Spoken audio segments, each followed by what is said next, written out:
Hola, soy Jorge. Llevo 6 meses con una entrenadora personal en la piscina y mis objetivos eran mejorar la resistencia y aprender a respirar en el agua y también ganar flexibilidad en las articulaciones.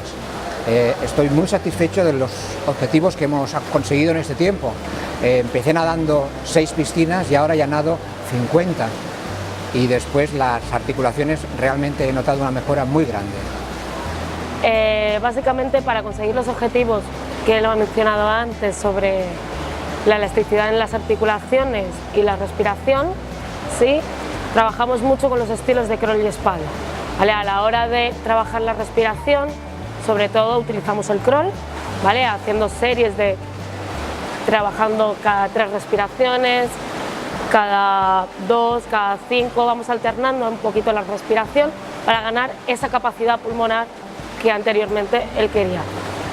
Y luego para trabajar un poquito la elasticidad de las articulaciones nos centramos un poquito más en espalda. ¿Por qué?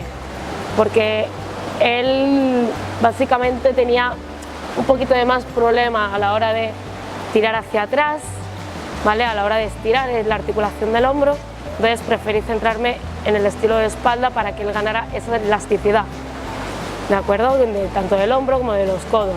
Él tenía ciertos dolores que ahora a día de hoy ha mejorado, ¿vale? Y bueno, y poquito a poco y día tras día vamos ganando ese poquito que inicialmente queríamos los dos, ¿no? Que era, al fin y al cabo, era sentirse mejor, llegar donde sitios donde antes no llegaba, y eso se hace básicamente con voluntad y buena actitud.